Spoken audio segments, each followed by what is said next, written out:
Well, for the first time, we're trying something new and doing a Fallout without predictions. Welcome, ladies and gentlemen, to episode 32 of Under the Middle Rope. I'm your host, Jose Tabuada, and yes, it is AEW Full Gear Fallout. I go into a little bit more detail in the discussion. I believe I did.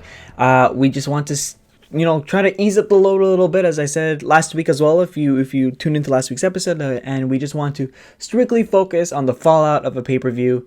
We're starting with AEW Full Gear. We want to see how this works. We want to know your thoughts on it, and just see if we can do this, without necessarily needing to predict. We know predictions can be fun, but of course next week is the bigger prediction show, in our opinion, as of course there is the Survivor Series countdown clock or graphic, because obviously the next show that we will be doing next week is Survivor Series, but for now it's AEW. We focus on AEW from this and we focus on this past Saturday's Full Gear, which was highly entertaining. It's just Pete Atkinson and I, just a two-man show discussing our thoughts on the pay-per-view. Like I said, we've enjoyed it for the most part, and we go into detail in the discussion. So right now, the only thing that I can say is just sit back, relax, and enjoy our Full Gear Fallout. Hey everybody, welcome to the discussion. Just Pete and I, good old British friend. And like I said in the opening, it is the AEW Full Gear Fallout. So we're just if you haven't been keeping up in touch, like I said in the opener, as I said last week, we want to test. We want to try to reduce the number of predictions, and we figured, okay, let's just strictly talk Fallout, which I think we could cover more ground instead of just like someone repeating ourselves week after week when it comes to these things. So the next couple of weeks are going to be a lot of experimenting, or maybe the next few months, I guess, a lot of experimenting here on the podcast. But once again, Full Gear delivered. I think AEW delivered again, as this is their final pay-per-view, I believe, before the year closes. It is, yeah. Yeah, so they get to say goodbye to their 2020 pay-per-view run, as if 2020 was great in the first place. So we're going to be talking about the majority of the matches. I think it's safe to say that some of them, like some filler matches, we're going to skip. Like for example, the Orange Cassidy match. Fun match, 10 minutes was what it was. Two very impressive competitors there. Unless you have something else to say on it, Pete, there's not much. No, it was a filler match. Gave you some breathing room, but both men delivered. That's all I can say. Absolutely, yeah. Like that was that says what I think matters at the end of the day. So, like I said, we're going to be talking about the bigger points, or the quote unquote the bigger matches. Obviously, we're going to talk about a couple of low points here and there. So, we're going to go off right off the bat. We're going to start off with the opening match: Kenny Omega, Hangman Page. Omega winning to become the number one contender for the AEW World Title, which I know a lot of people since the inception of AEW, they've been on this now for like a year, feels like forever. He finally has his world title match. Great match, great finish, because once again they're showing off the protection of the one-winged angel. I'm happy with it. I'm happy for Kenny, I guess, to finally be back in that main event scene. I was fine with where he was in the card. I think it was a good slow build to it, but I'm just happy this shuts up a lot of people moving forward. I am stoked about that. Pete? Yeah, I think you summed that up really, really well, actually. Like, I think there's been a very good slow burn of Kenny moving into the main event scene. In terms of, he always had that star power, and he had some big major matches in the early conception. He had obviously the Jericho match, he had the Moxley match before, which is the brutal last year's Full Gear, absolutely. Match. But he's kind of like built up slowly to get to that point. I think he's actually been booked really well in AEW. Oh, yeah. Which is kind of weird to say, like, because a lot of people think he's been undervalued, underbooked, under whatever, because he is one of their best talents. But you don't want to just push a guy like Kenny in the main event scene if he's not going to do anything there. You don't want to just like feed him, lose, and then just keep walking down and in. Because I think Kenny is going to be the one to beat Moxley. I think he will take that belt off him. And I don't know if it'll be in their first match together or second match together or what, but I think he is the one taking that belt. And I think this was a very good match, which teased a lot of stuff. Didn't go too gung-ho here, like 15, 20 minutes or whatever it was, but it was a very, very good match. And I think it left a little bit of me wanting more, which I think we're also going to get down the line. And I think that's going to be the big babyface moment where Hangman Page beats Kenny Omega for the belt at some point down in the future. Yeah, they set up. You're right. They did set up so many opportunities moving forward. And again, I think this is just another testament to fans. Patience, patience. At least with AEW, because I know WWE doesn't do a very good job of that quote unquote patience. But with AEW, I mean, like, and Kenny has been, like you said, booked fantastically. He's had a lot of fun storylines. I mean, this whole thing with the Elite has been great. The storyline he had with Moxley last year is spectacular. Yeah. Sometimes you don't always need to have a title around your waist, or you don't always need to be in that picture to stay relevant and to stay hot and to stay in the conversation. And they brought him in the tag division for a bit. They did that really well. I'm dropping stuff off my thing. The tag run I thought was really good, and that set up Omega and Page's kind of like tension and feud between them and built that up. You wouldn't have had the match with the Young Bucks if you didn't do that, and that built up all their tension between the Elite, building then that long-term storytelling of them slowly turning heel on each other. It's just really, at least in the men's division and tag division, AEW are doing long-term storytelling well at the moment. And this is a great long-term story. And I also want to shout out, Kenny Omega's entrance is beautiful. It's getting better and better. So I love it. He's such an asshole in it. Like all the stupid, he has had more 5-star matches than anybody on the current roster. He has got the highest rated singles and tag team match in history. He once knew a guy from North Carolina. It's been beautiful. It's been spectacular. So like I said, I'm very happy that Kenny's here in the spot. And again, it just goes to show that patience pulls off. And I think, if for some odd reason long-term storytelling isn't for you, then don't watch AEW, because that is what they're doing. This is what I guess like a true hardcore fan base, a true wrestling fan base wants, especially from WWE. So for Kenny, good for him. This time is here. Yeah. Like you said, I don't know when. I don't think it'll be like immediately he'll get the title off of Moxley. I think it'll be Revolution. I'm going Revolution. Yeah, probably that, unless we get a surprise close to 2020 in December. For now, he's got to get. So let's more finishes also need to be protected though. The One-Winged Angel. Oh my god, it did so well. When someone finally kicks out of that, which I think is going to be Hangman Page. When someone finally kicks out of that, it's just going to get such a good reaction. It's great. No one kicks out of it. No, and I know we had the close call in New Japan with Okada, I believe, but and we were talking about that, like I said, in our group chats behind the scenes, and we weren't 100% positive, and nobody technically really has. So Okada's got a rope break out of it, so he's not kicked out of it, but he's managed to get like a foot on the rope. I somewhat count that as a kick out, but at the same time, it is technically a rope break, and by rules, is not forcing yourself out of the. I tried. Let's move on to the TNT match. Cody Rhodes and Darby Allin. But let's emphasize that for a bit. Rhodes. He got his last name back. WWE released a trademark a couple of weeks ago. So now Cody was able to finally be proclaimed as Cody Rhodes. I got so used to Cody, so I was like, whatever, it is what it is. But you can tell he's happy with the way they announced his ring name. I'll be honest, I didn't notice. Oh my goodness! When it actually happened, I was watching it live with Wolf and Lex. When it happened, I didn't even notice it happened. I was there too. I was just very quiet. I was so sleepy that night watching it with you guys. I had to watch it a different time, but he finally got. I couldn't remember when you left us. That's why I was just. It was midway through the match. I did leave midway through the match, and then and then I just had to crash because I had a very long day. So I'm like, I'll watch it when I can, and I literally just did. I'm just fresh off the pay-per-view. You were crashing. It was like 3 a.m. when this was going on for me. I know, but I mean, I had a long day, so that's why I had to tap out early. But I did see everything. It was great. Well, I tapped out after the Bucks match. That's when I went. Of course, the crazy cradle going back and forth, and Darby Allin becoming your new TNT champion. Which I'm a fan of. Obviously he got nearly murdered by Ricky Starks and Brian Cage after the match. Taz calling them bitches or softers or whatever. But I guess I like the decision. I mean, and Cody, respectfully handing him off the title. I thought that was really cool. I don't know. I mean, I guess like with Cody in this executive role, it feels like he wants to try to spread the wealth with AEW. He wants to try to give other people a chance to be elevated, get that prop, which is why I felt like it happened. I guess I didn't expect Cody to retain. I don't know what to expect out of that, but I guess I'm happy for Darby, new face with the title, can have a decent reign there. The guy's nuts, obviously. The guy's unbelievably crazy. So I guess it's not bad. I'm fine with the finish. You don't get those kind of like crazy finishes too often where you're like, wait, what just happened? I feel like so, especially in AEW. I really So like the finish. Sorry.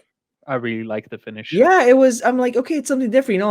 Then the traditional finishers in, kick out, another finisher. There's the three fall. It's over. It's like, okay, this one will get you to wake up if when you realize that the three was it.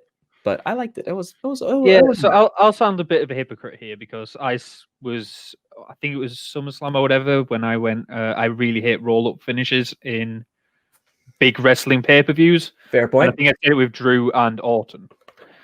But the reason I hate it usually is because it comes from the match not reaching its crescendo before it happens. Mm-hmm. I'd say this one wasn't that case. It'd already been hitting the big moves. It had like the crossroads off the top of the ring. Darby hit his finisher. He'd hit the coffin drop early on, which got kicked out of. So he'd already had that reaching that point in the match. So with this roll up, like combination of pinfalls was almost another finisher on top of it, as opposed to just 15 minutes in the match before it's really building up. Someone just rolls someone up, and then that's the pinfall. It's a sneaky roll up. Yeah, it's more because, in my opinion, one of the best matches ever finished with a cradle pin. It wasn't a cradle; it was like a sit down pin. Is Bulldog and Bret Hart. I had a feeling you were going there. Yeah, and it's one of the best finishes ever, but reaction wise, anyway. And that type of thing, I think it does work in certain situations if the match has reached that crescendo beforehand. Which I know sounds weird, like a little bit hypocritical, but that's kind of my fault. I get it. No, I absolutely get it. That's why I kind of liked it too. I would also like to mention the post match here though, where I really like Taz and his cronies and them fighting over the belt a little bit when they both kind of like grab hold of it and stare each other down with a bit of I'm the top guy type thing. Yeah, it keeps it fresh. It keeps it going. It could be somewhat of a Cage and stars. And also, when they were attacking Cody came out with an entourage of about 15 people at the start of the match. Where the hell is everybody else? They all disappeared. No give a crap when he was getting attacked. They all came out for a nice little pause entrance, like all of them, all of the Nightmare family, all his trainers, etc. When someone's beating him down, about to like trap his hand in the car and stuff like that, I think that was Darby Allin at that point. But when they're basically beating the two of them down, the only person who comes out to save them wasn't even in the opening entourage. Like, just completely ignored him. So, and then just after that, it showed Dustin Rhodes and QT Marshall doing interviews like backstage. Why weren't you out there? Like your brother was just getting killed. I'll give you no, looking back, I didn't even click until like you brought it up. I'm like, yeah. Okay, let me go with the interview. So how do you feel about what just happened? Well, I'm upset. I'm like, you don't say. Like, well, we need a bunk bed match on Dynamite. Like, oh my god. So that's that. Like I said, I'm happy for Darvin. I know I think it's a good decision. I think it's just always the long-term plan as well to put the belt on Darby Allin. I don't think they wanted to put it on Brody Lee. I think Cody had to go away, and they went, okay, while he's going away, let's give Brody Lee a bit of a push. Give Brody the title. I think this was always the long-term plan. Yeah. Let's move on to the next match. I don't have too much to say on it because, again, from my perspective, I thought it was just very straightforward, very simple. Shida retaining the AEW Women's Championship against Nyla Rose. Very to the point. I know Vicky at the end of it slapped Nyla, saying, "What the hell?" They unleashed her crazy Vicky hell on her person. You had more to say on this, on the fact. You were a bit frustrated about something, so go ahead. So this is kind of my biggest frustration with AEW. It's a lot of people's biggest frustration with AEW is how they treat the women's division in AEW. And this completely exemplifies that for me. In terms of, you look down this card and Omega Page, Darby Allin, Cody Rhodes, Bucks FTR, Matt Hardy, Guevara, MJF, Chris Jericho, Moxley Kingston. Every single one of those big matches, other than Cassidy, John Silver, they all have a big story behind They them. have a story. They've had a long-term booking. They have a story going into it. They have a big story that they're telling from Dynamite to Dynamite to Dynamite to build up to the pay-per-view. This match was thrown together because Nyla just happened to be the number one on the rankings. There is no other real history. They had a match a long time ago, but that's barely even brought up in the build-up to this. They weren't even mentioning it, and then they were just thrown in the middle of the card. I think this was the shortest match after the Derby, after the Cassidy Silver one as well. I'm not certain on that, but I think it was. Believe so, yeah. Like Orange Cassidy went 9 minutes, Sheeta went 14. There's just no stories. There's no stories in the women's division. They're not treating them like Sheeta has basically just been stood in the crowd in the front row doing nothing. She should be like on TV in a focal point of a mainstream storyline week after week, and they're just not doing anything with her. No, and it really frustrating. The Vicky Guerrero, Nyla Rose stuff. When it first started, I was like, "This is brilliant. This is what this division needs. Some actual stories there. Giving a proper manager, getting these heat on them. This will be great. Build it up." And now they're already teasing a breakup before they've even done anything together. It's rushed. It just feels disjointed. It just doesn't feel right compared to when you see all the other stories on this card. And yeah. Also, Vicky Guerrero is an idiot because twice, like she criticized Nyla at the end, but at one point she tried to just use a kendo stick and whack Sheeta, which would have instantly got Nyla Rose disqualified. Which it would have been over, yeah. But the referee grabbed the kendo stick off her before she could do it, and then she got frustrated about that. Like, she was blatantly almost trying to get herself this teammate disqualified and lose the belt anyway. It was just, I think the match was a little bit sloppy in places. I think they tried to tell a good story, but it was a bit sloppy in places. But this AEW needs to just start treating the women's division the same way they treat the men's division. It doesn't have to be the equal amount of time on TV. They just need to give them the same level of storytelling as they're giving it. Even if it's one feud at a time, just make them actually invest. Make us invested in it. No, absolutely, and not to mention, I mean, we also do have like the NWA Women's World Title that's come into play. It was on the buy-in show. Yeah. They are like kind of influencing it. So I feel like okay, you do have a good opportunity to kind of like mix it in between, like you did at the last pay-per-view. But I mean, I don't mind that stuff because that's just showing off their talent. Absolutely. But what I'm saying, like, if you have that there, you could find a way to mix it in to kind of give like Sheeta like a decent run. I mean, I don't know how long NBA is with them. I don't know like what the situation is, but I'm saying you could add it in. I mean, I know you had the champ. I think it was the champ versus champ match last time, and it was Thunder Rosa. So yeah, Thunder Rosa. There we go. So yeah, it's kind of one of those where you've got Serena Deeb, Alison Kay. That's just there. That's just showing off some talent. Then Rashida Nyla Rose. Just build the storyline the same way you're building the Darby Allin Cody Rhodes storyline. How you're building the Kenny Omega Hangman Page storyline. How you're even building Matt Hardy Sammy Guevara's storyline, which isn't a lot of investment, but you're just developing it week after week to the point where we care more about these two facing off with each other. And Sheeta and Nyla Rose is just, well, it's the same way as when someone wins a tournament without any real investment in the actual backstory to it. It's just they're there because they happen to be the person there, rather than these two people hate each other, or these two people got the back history, or these two people are invested because of this reason. And for the record, I knew I had to pull something up because Tony Khan actually commented on it because he Tony Khan does listen to people. He is very outspoken with like he's very connected, I should say, with what's out there on the dirt sheets, and he's actually quoted saying, "I understand what people are saying about the division via Fightful. I should have probably done better to put some of Nyla's story when she said she wasn't going to wrestle again, and Vicky said she was going to wrestle again until they get the title shot. I should have used that on Dynamite more. I watched AEW Dynamite, AEW Dark very closely, and work on Dark very closely, and book Dark. So obviously, I'm watching Dark." But sometimes I forget that there's about half of the audience watches Dark for us. Typically, I probably should have put that on then. To be honest, in the real world, Vicky wasn't able to come those weeks, not because she was sick, because of conflicts. So, but then it's simple to get around that as well. All you have to do is have 5 minutes on Dynamite where you say, "Here is a recap of the important thing which happened on Dark." Yeah, it gives you a reason to tune in as well. It gives you a bit like, hey, this happened. Maybe tune in next week to see what's going to happen next. Exactly. But because I don't watch Dark. I know you don't watch Dark.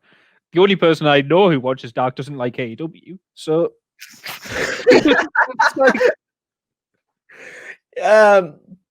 yeah, I mean, I appreciate that from Tony Khan. You don't see that. I mean, almost a sucker for like the media scrum press conferences, post game stuff. I'm like, oh, injecting into my veins, and Tony Khan is just straight up. You'd be like, whoops, and he's honest, but he's do very, something about it. He's very honest. I mean, and of course, like, let's not forget, it's not just necessarily Nyla, right? I mean, I know it's a small list, like Britt Baker, Chris Statlander obviously was on the shelf, Penelope Ford. The closest they got to developing a women's storyline was Britt Baker and Big Swole. Of course, yeah. That's the closest they've got to treating the women's division like the men's division in terms of actually trying to build a storyline between them. Well, all I'm just saying is, like, even like you could try. I mean, like, they always talk about AEW's line of opportunity in a sense. You could, try to, maybe pick up a new talent, like take Conti, for example. I think would be interesting because I know a lot of people said she has the what's the word I'm looking for? She has the talent. She has the I don't know. I don't know the potential. Thinking the potential. So you could differentiate again, but yeah, you're right. It's not even the talent though. It's just genuinely like you could have built a very good story with Shida and Nyla Rose. That's what I was gonna say. You just didn't. That's what I was gonna say. It's just play it off as is, or not play it off as is. Like, you make sure you have a good story. Obviously, pick and choose the people you want to pick, but make sure you have something good. So I think it's a good discussion. And exactly, like I said, props to Tony Khan for being just straight up. Let's move on to another big talking point, which I loved. I loved the match. I was very, very impressed. FTR, the Young Bucks. If the Young Bucks lost, they promised to never compete for the tag titles again. Matt. I'm getting a lot of notifications. Matt Jackson, with the left ankle injury or whatnot. Obviously, the Bucks win. With a very interesting finish. I know some people were saying they didn't like it. I saw it. I actually saw it this morning, just before we recorded. I had to say I was surprised as to why people weren't liking this. I thought it was hilarious, and of course, I did have somebody to explain to me, like, why it made a lot of sense. Of course, if you're gonna watch, or if you do know by now, Cash. I think it's Cash Wheeler. I always get the two mixed up. Trying a 450 splash. I'm like, wait, when does this guy flip around like a ball or something? Like, he just flipped and then got caught with the super kick. Game over. And they always had the mentality of fists, not flips, which I thought was brilliant, which made me love the ending even more. I'm like, oh yeah, these guys are not all about the flips. It burned them. They tried it and it burned them. I was a big fan. I'm happy for the Bucks. I think I feel like somehow this felt overdue. It's weird to say because I know we have the Kenny Omega thing, but like, good for them. Good for them becoming tag champs. They can run with it. And like I said, I was just I love that they use a whole bunch of tag team moves like Heart Attack, 3D, Twist of Fate, Swanton. I want a lot of great tag team stuff from the patch just kind of coming into this match. They sold the injury well. They sold, like, match for like Nyx. Oh my god, I'm getting their names mixed up right now. Getting like the hot tag, getting like fired up and whatnot. Everybody did a great job all around. So, yeah, I was a big fan of the ending. So I just didn't see why it was why it felt like it was anticlimactic or whatnot. So, no, I thought it was brilliant. Like, I was watching again this match live with Wolf and Lex, and they were starting to accuse me of being psychic or booking it myself because I was calling everything in advance of what was going to happen. So as soon as they hit the Heart Attack, I was like, okay, they're going to go for the classic ones, and then the Bucks are going to start using like the TLC teams ones. So then they did the Steiner Bulldog as well. Then I went, okay, we're going to have a 3D and Swanton Bomb soon, and then 3D happened, Twist of Fate, Swanton Bomb happened. I was like, well, this is great. Do you know what would be great is if FTR start calling back to their NXT days and they start doing that stuff. A few minutes later, did they meet them in the middle? They even shouted out DIY on commentary, which I was shocked. They did. They did. That got me in front of wait, DIY. Oh, snap. Oh, dang. Yeah. Bit upset they didn't hit the Grand Amplitude as well. That would have been a nice touch, but they hit the meet them in the middle.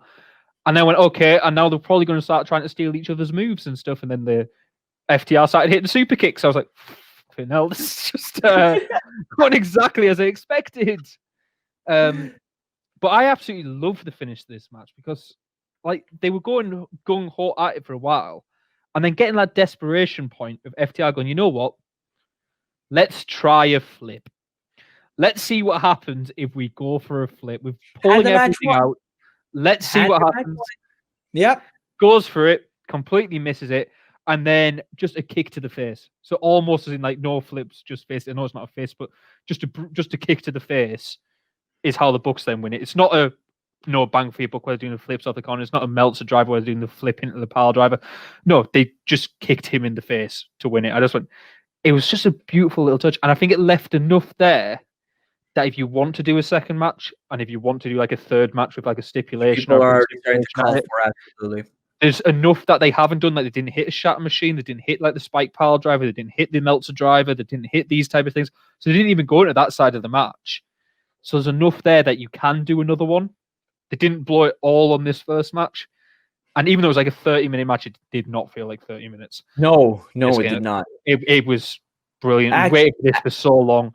Action-packed, a lot, spot after spot after spot. It worked out great. And yeah, like I said, I mean, like, it's kind of like you reap what you sow in a sense in the ending. It's like, okay, you know what? Like, I got this, you know, like, he's down, but let me flip. Let me show him, like, you know, give him a taste of his own medicine. Yeah. Burned him in the end. Like I said, I liked it a lot. I was a big fan of it. It's one of these matches as well, though, because you've been waiting for it for years. You get scared that it's not going to deliver. And you get that kind of fear. And these two teams are both amazing at what they do. And I don't think this was as good as the Revolution match between like the Bucks and Page and Omega. I don't think it was as good as that, but it was an absolutely fantastic match. It's a 5-star match in my eyes. It was brilliantly done. It was worth waiting for. I'm glad it happened. We waited for it for this long, and I want to see it again now. I finished it, and I was like, just give me it again. Give me it at like Revolution, then at Double or Nothing. Give me like a tag team cage or Hell in a Cell or Iron Man or whatever the hell you want to do at that point. Yeah, give me that as the third one. And I mean, obviously, people, you know, are saying, okay, there's probably going to be a best 2 out of 3 or whatever, or like, I mean, it's just something I just expected to happen. For me, I say, you know what, you're good with the 1. You guys are still good. You know, I don't want this to turn into it doesn't. But I want more of it. No, I know you want more. No, and frankly, I could see them going at it again. I just say, like, you know, I just sometimes the sequel just never adds up. I most of the time personally tend to, but there's always that, like, you know, oh God, as long as you increase the stakes, I always find. Like, I'm a bit disappointed they said they did the. What I would have liked to see almost happen is you would do this match should have been a normal match. The Bucks will never challenge for the title again. Should not have been on the line here because I think it. Now you got to take it a step further. That should have been the second match almost. The Bucks saying, right, if we can't do it now, and that's when they win it. And then your third match, you then add in a stipulation. So if you want to do like an Iron Man match or a street fight or whatever stipulation, then you add that as the third one, and you just up the stakes each time. I mean, obviously, you have to think, you know, what one-ups, you know, they can't challenge for the tag titles again. And I think what one-ups it is, if FTR wins, they become the new vice executive presidents of AEW. And yeah, you have to give them control of the company. FTR could say if we don't win, we're done. Because I think they were teasing that themselves anyway. Do you see like the Twitter thing where it's like, sorry, guys, we gave it our best, but this is like FTR out or something. Yeah. They put on Twitter. So I think they're almost teasing of if we can't beat the Young Bucks, we might be done. So I mean, I know there are lots of Young Buck fans out there, and I think that would kind of be sad if that was the case. But I mean, they could still be going. I mean, for all we know, that was FTR. I mean, FTR was saying. Oh, sorry, FTR. Sorry, I mean, like, yeah, it's a possibility. No, but then they win, so they don't actually retire. Exactly. No, I know. The way you can increase stakes. No, this was brilliant. Lived up to the hype. Loved it, and I loved the little post match of just building from things as well. Just even in this post match, brilliant celebration, having Omega come out and then Page just like hanging in the entranceway and looking sad. And they didn't zoom in on him. They didn't make it like this stupidly obvious hit you in the face. They just left him in the background, stood in the entranceway. I was like, I just love that. Him just looking a little bit on his own. Brilliant. Let's move on. let's move on to the all right. Great. Let's final deletion. Matt Hardy. The Sammy elite deletion. The elite deletion. I'm sorry. Some of these have so many different names. It's like you don't know what they are anymore. Sammy Guevara, Matt Hardy at the Hardy compound. It was fun. I'm gonna start there. It was fun. I mean, I know these type of matches are hit and miss with a lot of people. You know, I have my good buddy named Frank who hates all of these matches, which is hilarious. And then I know you have people like you, Pete, who absolutely adore it. So this kind of thing is obviously not for everybody. Depends on the match. Like there have been cinematic matches I've hated. Yeah. This wasn't one of them. This was again like just nice, fun, brutal, hilarious. I love how like Private Party got involved. Obviously, you can have the other guys from the Inner Circle. I am forgetting names today. I am so sorry. I promise I'm not stupid, but I am just not. Thank you. Oh my god, I'm embarrassed. I mean, I know they come into the mix as well. I thought it was hilarious that I mean, this is how they got me good. I don't even know if this was like if it was like edited in or whatnot, but the fact they're shooting fireworks at each other like crazy as if it was like stage pyro. I'm like, jeez. Yeah. So I'm actually impressed. I thought that was funny. Like, I mean, don't ever try it at home, kids. Well, no, I think they were deliberately shooting over top of each other, and then one of them they got stupidly close. They got one of them, a few nailing Sammy Guevara. Yeah. I'm like, children, please don't ever try it at home. I've never done it. I don't know if you have, Pete, but I do not. You should fight a firework. Yeah.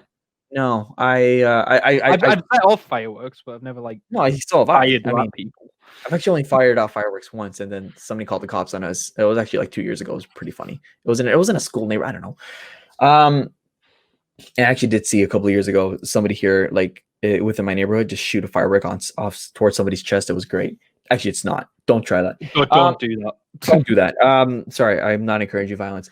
And if you're going to do it, do like a Roman candle thing like they would. Do not fire like a rocket at somebody. Yeah, don't do that. Don't fire like. Don't fire something that's actually going to explode when it gets. Don't fire. Just to set your standards. Don't fire WrestleMania. Don't fire fireworks at each other.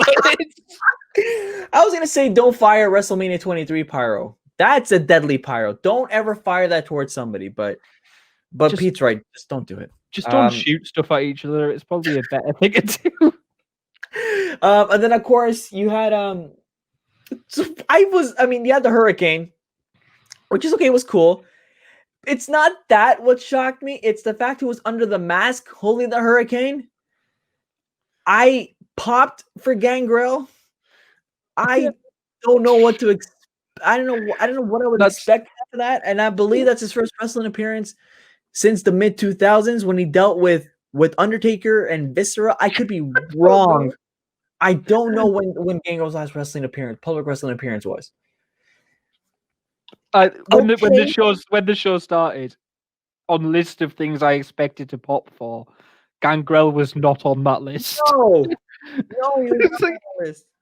Gangrel, why is Gangrel here? It's great. Whoa, brilliant.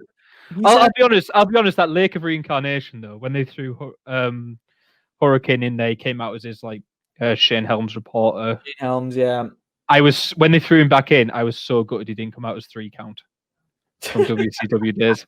I was devastated. I was like, come on, give me 3 count, and then no 3 count to be. Yeah, seen. For the record, his last public wrestling appearance, if I'm reading this right, was December 10th, 2007 for a 15-man battle royal on Monday Night Raw on WWE. He hit a nice looking DDT in there as well, I think. Sure, fine. And then now we just suddenly and then obviously Matt, Sammy, again, I thought they have great chemistry together. They work it out really, really well. They have great chemistry together when they're not jumping off a forklift. When they're not jumping off a forklift, no. Although to be fair, that table spot outside of the ring inside the dome. Yeah, that's why they did that deliberately, obviously. Obviously, and that was deliberate. I'm just saying, like, it's still, you see the blood in the back of the head. You're like, well, he's dead. Fake, real blood, etc. But I know. I like that they called it out. I like that they kind of did that. I also want to say, like, someone pointed out on our group, I can't remember who it was, but apparently Rebby was a bitch filming this. Yeah, I know that was a good old Lex. That was a good old Lex. We haven't seen. It's Lex or Keys, I couldn't remember, but it was Oh, sorry. I think it was my cookies. I don't know. I mean, I point can't is, remember. But apparently she was like loads of stuff went in, like everyone was great and stuff, but apparently Rebby was a bitch during it, which and Sammy Guevara was funny. the nicest one to work with, which I feel like that's true because I know one surprise somebody me. that we know as well, who went to the Jericho cruise last year, say that Sammy Guevara was just such a nice guy to talk to, and he looks like a very approachable guy. So Honestly, he seems like a guy who I do think has probably learned from his lessons, and like he's made mistakes in the past. And forgot done about well with that. it. I shouldn't have, but like, yeah, you're right. Probably that as well. But even like, I mean, he met our friend, whose name is Devlin. He met Sammy before all that went down. Even then, he said he was just such a nice guy right then and there. So obviously, he probably learned. Yeah, that. but the stuff he got really called out on was like from a podcast a few years ago and stuff. I know, right? But I'm just saying before it was released to the public. But Yeah. yes, you're right. Well, he's in the bin now anyway. He's gone, never going to be seen again. So that's right. also, just doing that swanton off a ladder, it's a bloody dangerous spot and stuff. Like impressive. It was impressive, but yes, dangerous. Like great stuff. Like I said, I Great. liked it. Loved it. I like the match as a whole. I thought I'm like, okay, this is fine. It kind of Gangrel redeems himself from the incident from the last pay-per-view, how dangerous that was. Yeah, Gangrel. I think this was the right thing to do because if these two had like some another hardcore match again, like no, I couldn't have watched it. Neither could I. I think the cinematic match was the right thing to do with these two to give their feud a nice ending, so it's not just what happened at All Out. Yeah, isn't the sour taste of All Out? Isn't what's left on your tongue at the end of it? Yeah. So, like I said, I liked it. I know, like I said, I know it's not everybody's cup of tea when it comes to these kind of matches, but I liked it for what it was. And then I said, "Oh, celebration at the end." And if Rebby is hard to work with, then Rebby is hard to work with. I don't know. I found that funny, but I found it amusing. Yeah. All right. That's all we got to say on it. Again, Gangrel. Hooray. Good old Gangrel who Pop for Gangrel. and let the record sign he legitimately left the wrestling business. I'm not sure people popped for Gangrel when Gangrel was actually around. So well, they piped in the crowd noise. I don't know if the crowd noise came from the arena. There was a pop. No, but I mean, I popped at home. I'm not sure if anyone back in 2004 used to pop for when Gangrel came out. So I popped a little bit when he returned. When he returned, like with JBL and whatnot, and the Undertaker, I was like, when I was a kid, I'm like, holy crap, it's Gangrel. He's a creepy vampire, dude. He's like, oh, like this is probably the first time I've ever popped for Gangrel. I don't know if it's because I was maybe a bit younger back then. I didn't really appreciate what Gangrel did in terms of, like, obviously he was a mentor to a lot of the people coming through, Edge, Christian, obviously, etc. He's a big mentor for a lot of people, so I didn't really appreciate that maybe when I was younger. But that's definitely the first time I popped for Gangrel. I mean, let's also say, like you and I, we are the same age. Now that I know that you and I are the same age, I mean, like, we technically didn't like by the time the Gangrel, I guess, was in his quote unquote prime. We would have been technically too young to appreciate the Brood, I think, and obviously the mid 2000s run, very simple. So like we appreciated more like it's hard to say. The Broods were kind of like slightly earlier than the era everyone goes back to watch as well. Like they were more like 97-ish with the Brood. It was like late night. Dude, they had like, I think they because they were doing like WrestleMania 15 and WrestleMania. That's 99. WrestleMania 15 was 99. Yeah, fair enough. But I was going to say, like, the era I go back to watch is generally like 2000, 2001. Exactly. Same here, right? I mean, like the mid 2000s, like the clutch, when Cena's on the way up, when Batista's on the rise, HBK making a strong comeback, and when Jericho still being a Kurt Angle. So the Brood wasn't Edge, not in the Brood anymore. And Edge not in the Brood. There you go. Instead, he just setting himself on fire through a table. So for what it was, I'm like, okay, cool, nice little legend pop comeback. I mean, Hurricane just gets himself everywhere these days. It's great. I mean, I don't know if Gangrel stays permanently, but it is what it is. Let's move. The next match, I loved the ending. I was laughing. I was just in tears with the ending. MJF Jericho. If MJF won, he would join the Inner Circle, and he is part of the Inner Circle with Wardlow now. I mean, look, simple match, very, very straightforward. The match wasn't drastically long. The match was only, okay, I guess it's somewhat long, 16 minutes. But I just, again, like I'm a sucker for Eddie Guerrero. I've mentioned on this podcast so many times that I missed a guy. I wish he didn't go too soon. But the fact that Jericho got the bat and MJF said, screw it, I'm gonna pull off the Eddie card. I loved it. How he fell down. He's like, oh my god, I'm in pain. He hit me with the bat and got the roll up. I'm like, beautiful. I popped right out. I'm like, oh, that was gorgeous. Again, I'm a sucker. I miss Eddie, and I thought that was just shucks. Brilliant. Yeah. I laughed. The double middle fingers and just went straight down. I'm like, you brilliant son of a gun. I love it. It was great. And I'd say 15 years on from Eddie as well. So it's a nice little tribute to legend. Yeah, and of course, this match was a lot more about just the story than it was about the actual match. Like, it was all about the story going into it, all about the build up, all about the dinner debonair. But like this, I'm just glad they went with this result because I thought they might have backed out and just tried to move the two on to their own separate thing. I'm glad they've gone with him joining the Inner Circle because I just can't wait for them to do more together. And yeah, and I love the finish of the match as well. An example of a just long, excessive booking. This is great booking. It's been going on really well. It's getting a lot of conversation. It's one of the things I called out in our group chat is the first time they teased MJF and Jericho being together was the Dynamite after Full Gear 2019. When they both got in the ring together, it was just after Jericho. Yeah, Cody. They hated Cody each. They both got in the ring and they both started doing the. Do you want me to join the Inner Circle? Do you want to join the Inner Circle? Do you want me to join the Inner Circle? And that was like the first time they did that was 1 year ago. And it's the first time they teased it. The first time they teased like that kind of partnership. And okay, they didn't develop it until a few months back. But they'd already kind of planted those seeds so long ago that these two got the chemistry in the ring because that segment's also great. And they do the old Kevin Owens, Chris Jericho thing. Good. There's only one person who's the biggest asshole in AEW. Cody Rhodes. And the pop was great in the arena. Oh, yeah, genuine crowd pops. Teased it for a year. It's great stuff. And then they come can't wait to see what they do going on from here now because those two on the mic together are just two of the best there is. And also, Jericho's 50 now. Why is Jericho hitting Frankensteiners? He's 50 years old. It's amazing. 50 years old, a 30-year career. Oh my god! And he's still hitting Frankensteiners. Like, come on, Jericho. You can pack that up. You can just get by just doing the walls of Jericho and a back elbow. Come on. Can we also appreciate MJF just doing a vintage Chris Jericho entrance? The lighter robe, the pose. I'm like, oh yeah, MJF. I'm liking MJF more and more. And again, how we finish that match is I think this was an okay match, but I think MJF is really, really underappreciated of how good he is in the ring as well. Oh yeah, he's had his match with Moxley was fantastic. His match with Jungle Boy was amazing. I think he's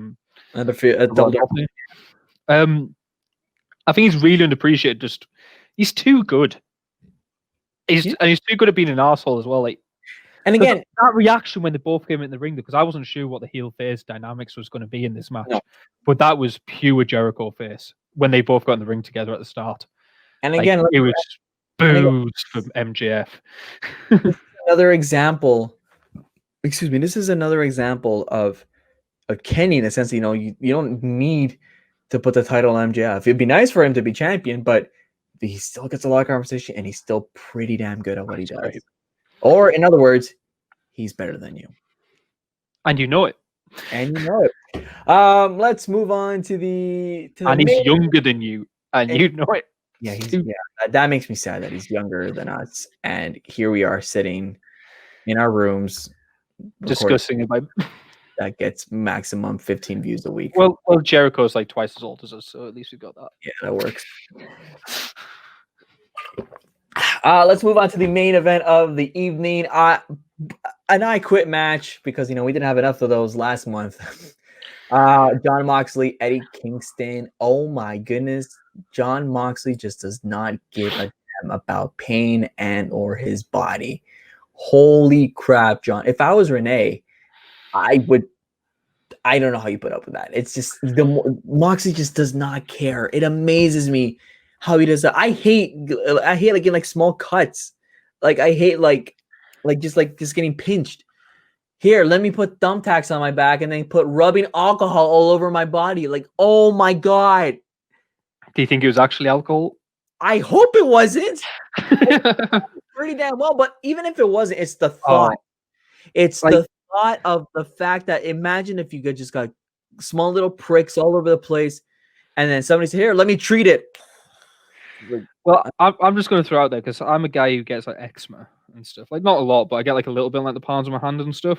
Mm-hmm. And through this era of 2020, obviously the era of hand sanitizer, etc., and I get the like it's occasionally mildly stings, and I cringed when they did that rubbing alcohol because I was just like, just because I just thinking like how much that would actually sting like a motherfucker if that happened. Oh, I know. That's why I'm like, oh, good God. I'm like, but again, like just brilliant all around, wrapping barbed wire across Eddie's poor face. Oh, sweet Jesus. And forcing it. It's like, it's essentially, it's thinking, I don't know what, again, like I'm talking kayfabe for the most part, because like, again, it's a visual that just says it all. It's a visual that says, oh, sweet Jesus, please don't do anything. Like it looks like it hurts. So it worked off. You got slightly controversial opinion here. I didn't think this went as hardcore as I expected it to. I'm happy it wasn't. Just because it's Moxley and Eddie Kingston, who like obviously history of hardcore wrestling, you're not going to find much more than Eddie Kingston. Obviously, John Moxley's history of CZW, etc., all that kind of stuff. I was expecting it to be almost closer to Moxley Omega from last year. I don't think you were going to say that, yeah. Where they had like the crawling through broken glass and the barbed wire bed that they suplexed into and stuff like that. Where a lot of the spots, although brutal, there wasn't much we haven't seen done quite a bit in the past. Like they're brutal. There's some like the thumbtack spots, etc. Obviously, the rubbing alcohol is a bit unique, but the barbed wire, the thumbtacks, those type of things, we've seen a lot of people do that stuff and use that stuff. Whereas the Moxley Omega match, the things like crawling through glass, broken glass, even if it's fake or not, I don't care. The suplex on the barbed wire bed, those kind of spots, I've never really seen done before. And I was kind of expecting them to, just because of the two people involved, I thought this is going to be the blow-off between Moxley and Kingston. This is going to be another level of absolute hardcore that I'm going to be barely able to watch it. Yeah. And I thought it was very good. Just weirdly, despite how brutal it was, not as brutal as they expected. I'm like my pain threshold is I guess low, if that's the right word if that's the right way to say it, like, or high. Is it high? No, it's I don't know. I know which way to go. A low pain threshold. Probably low. So like to me, like, when I'm watching even that, I'm like, yeesh. Like, it doesn't make you right. And I mean, the thumbtacks one is always yeah. Let's face it, Omega Box is that such an all-time high of like, holy crap, turn away. That I think it would have been hard to surmount to that. I don't know how. I don't think they were going to surmount it, but I thought they were going to like try to flirt with it. Yeah. Like, I thought they might have gone to CZW stuff where like sometimes they bring out like a screwdriver and start look like they're going to try and stab each other in the head and stuff like that. And I mean, you could do like I remember this one wrestling company back in the day used a weed whacker. Yeah, maybe not that. So, but like you see things like what's his name, Jimmy Havoc, when he used to be around doing his hardcore stuff and stuff. Things like paper cuts and stuff used to be his things, where you like grab like a slice of carton, just like slice down the middle of a finger like that, and it just, even if they're not doing the proper cuts and stuff, it just looks so brutal that it makes you cringe and makes you. I know it used to bring out like staple guns and try to like staple people and things, and that's almost what I was expecting in this match. I don't know. To try and get people to quit, as in just like staple to the back of the head. Are you going to quit? No. Staple. Are you going to quit? No. You have a twisted mind. And when he did the paper, it reminded me. I think it was what I might trigger some people here. Jackass 1. Have you seen the first Jackass? I've seen all the Jackasses. Yeah, I You can't seen remember which one it is, but yeah, I know the one you mean. when they're paper cutting all like in between the toes and the fingers? I'm like, And then the taint. forgot about that. Yeah. I mean, Yeah. the point is But to me, it this was match great. for what it was, even in the terms of the brutality, it still delivered. It still got the message across. You didn't need to be staple gun to the head, intense. It felt like a classic hardcore match rather than Which is a fine. extravagant one, which was is fine. good. Because even in today's viewership or today's wrestling, a classic hardcore match like that is what fans want. You know, I know some fans are twisted and want more, like maybe even worse than Omega Moxley last year, but it's still the message was still delivered. Like the parking lot brawl that the best friends and Santana and Ortiz did, it's one of the best matches I've seen this year. It was brilliant. It sounds like a hardcore match. So it doesn't have to be the most brutal thing. That was very brutal, but it was kind of classic hardcore rather than extreme hardcore. Like, yeah, no. Very good stuff. I love the stare down at the end as well. Just a quick mention. I love the Omega coming out and Moxley saying get in the ring and him going like looking at like the scattered pins and stuff in the ring and all like the broke stuff. He's just going, nah, I don't want any part of that. I just want a classic match, me versus you. I just love that at the end. So in saying that, out of 5, I would give us a 4.5 out of 5, given that the 0.5 was probably from the Sheeta Nyla thing, but I liked. I like a lot of people were saying this was a good pay per view. I agree.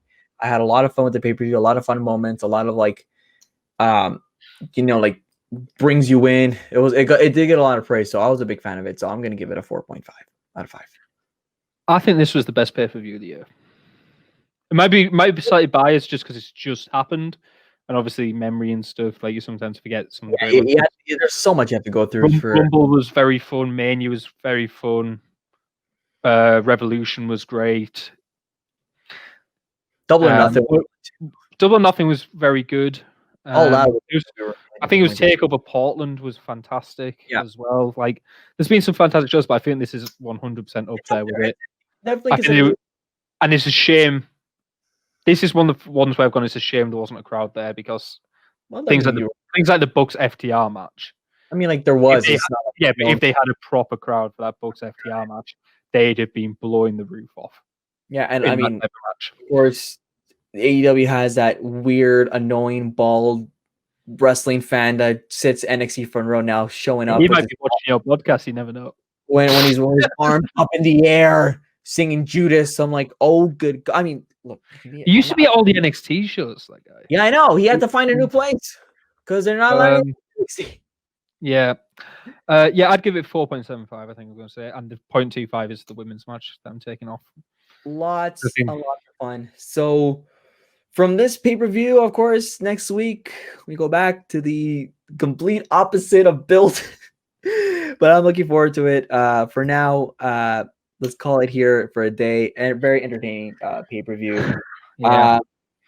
Thanks, Pete, as always. And let's get to the closing. Bye-bye. You made it to the end of the episode. You made it to the end. And yes, Full Gear, as we said, was highly, highly entertaining. Lots of fun. And of course, I'm still not going to be over that MJF Eddie Guerrero moment. Such a big fan of it. Next week, as I said in the introduction, it is our Survivor Series predictions. It's a big show for us. We're going to try to get 5 people on for predictions. The full board's coming back and everything. And of course, I do have an announcement next week for the predictions. But of course, you're going to have to wait till next week. So right now, all I can say is just that. Thank you so much for watching. Become a patron, help support the podcast. Like us on Facebook, follow us on Twitter. Available wherever you get your podcasts. Subscribe on YouTube. I'm Jose Taboada. We will see you guys next week. Have a great one. Bye.